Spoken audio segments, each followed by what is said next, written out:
Hello, hello. This is Ella Rain, and welcome back to my channel. This is day 3 out of 100 days of posting 100 videos in 100 days. And today I want to talk a little bit about a book I'm reading called Courage is Calling by Ryan Holiday. And I just want to read a short excerpt of this book, especially because tonight I don't have a ton of time to make a longer video. I didn't get as much sleep as I wish I would have last night, but it was worth it because I was spending some time editing another video that I'd made, and so I am really excited to get some sleep tonight. And I also want to make sure that I can share a little bit every single day.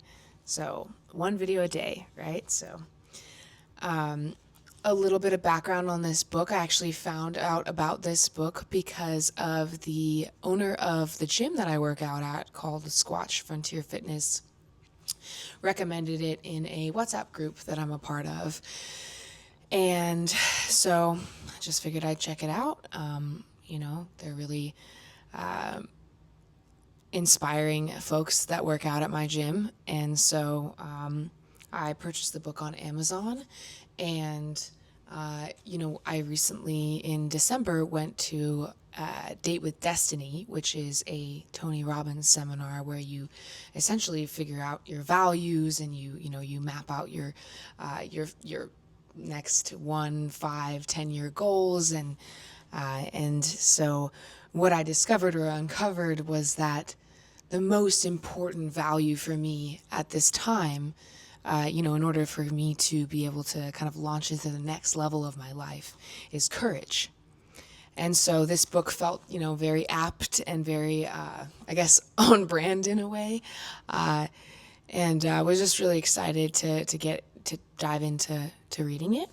But I wanted to share, just a very brief excerpt with you. And so, with no further ado, here we go. Part 1. Fear. Beyond this place of wrath and tears looms but the horror of the shade, and yet the menace of the years finds and shall find me unafraid. What forces prevent courage? What makes something so prized, so rare?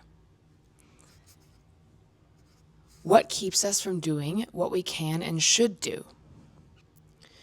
What is the source of cowardice? Fear. Phobos. It's impossible to beat an enemy you do not understand. And fear, in all of its forms, from terror to apathy to hatred to playing it small, is the enemy of courage. We are in a battle against fear. So we have to study fear, get familiar with it, grapple with its causes and symptoms.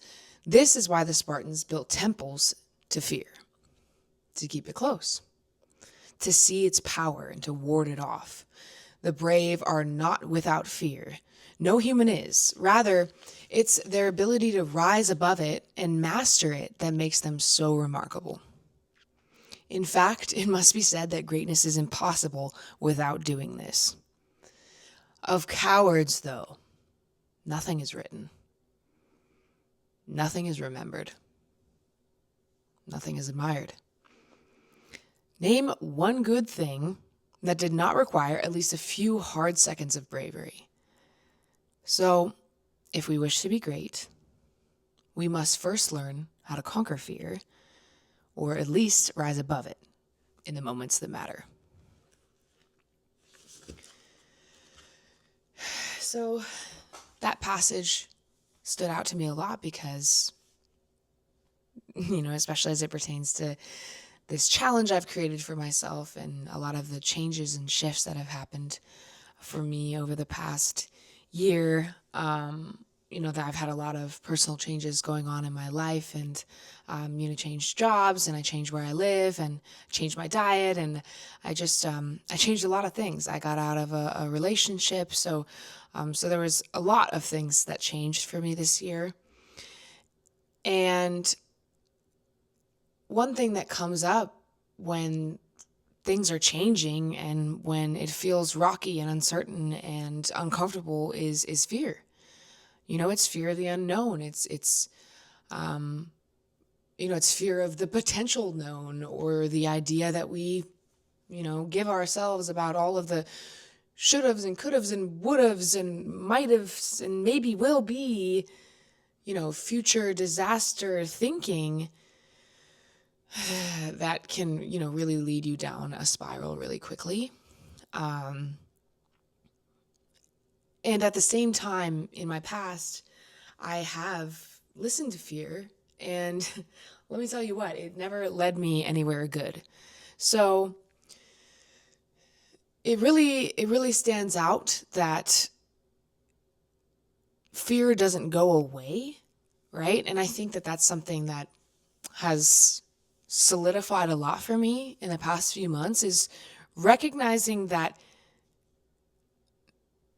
my goals and my dreams, like, they're never going to exist in a vacuum with no obstacles in the way, and I'll just somehow one day miraculously wake up and realize that I no longer have any fear and I have boundless amounts of motivation and energy, and I can just, tackle the world, and then that energy will just never run out, and I'll just always be positive and always be, keep my head up, right? And I love the idea of that being possible, but what I do think is that idea, I had become married to that idea of, oh, okay, well, once I get to that place and I'm thriving and I'm ready and I feel so prepared, then that's when I'll really chase my dreams, right? And what I'm realizing is that I'm never going to get to a place where I'm not feeling any fear at all when it comes to specifically big goals. Like, I'm talking vision, I'm talking purpose, right? Like, if your goals don't scare you at least a little bit, like, you're dreaming too small. Like, you need to dream bigger, you know? And so I guess what I'm realizing is that courage is sitting in the feeling of fear and choosing to take action anyway. And so it's taking action in the presence of fear. And that just really speaks to my soul. And I think that it's something a lot of us could use more of, is just having more courage and choosing action, having a bias for action, and choosing to take that leap, talk to that person, right? Like, get yourself out there, right? Like, try that new thing, that new hobby that you've always told yourself, like, maybe one day I will, but you've let fear stop you. Courage is badass. And it's okay to feel fear, but at the same time, again, right? Courage is calling. And so I just wanted to share that little excerpt with you, and a little piece of my mind and kind of the way I'm thinking about things right now. And so thanks so much for tuning in, and looking forward to posting again tomorrow. This is day 3 out of 100 in 100 videos in 100 days. I'm Ella Rain, and thanks again for joining in on my channel. Please do provide some feedback. Obviously, I'm, figuring things out, and that's kind of the purpose of this, right? Is to do 100 videos to figure out what my style is as a content creator. And so I'm totally open to and desire feedback to kind of hear more about what you think of the video, what you'd like to see more of. And if you liked it, hit the like button. Feel free to subscribe if you'd like to follow along on the journey of becoming what I feel called to be. And really excited to see what the next few months and weeks come along with. So happy 2026. Thanks again for tuning in. This is Ella Rain, and good night.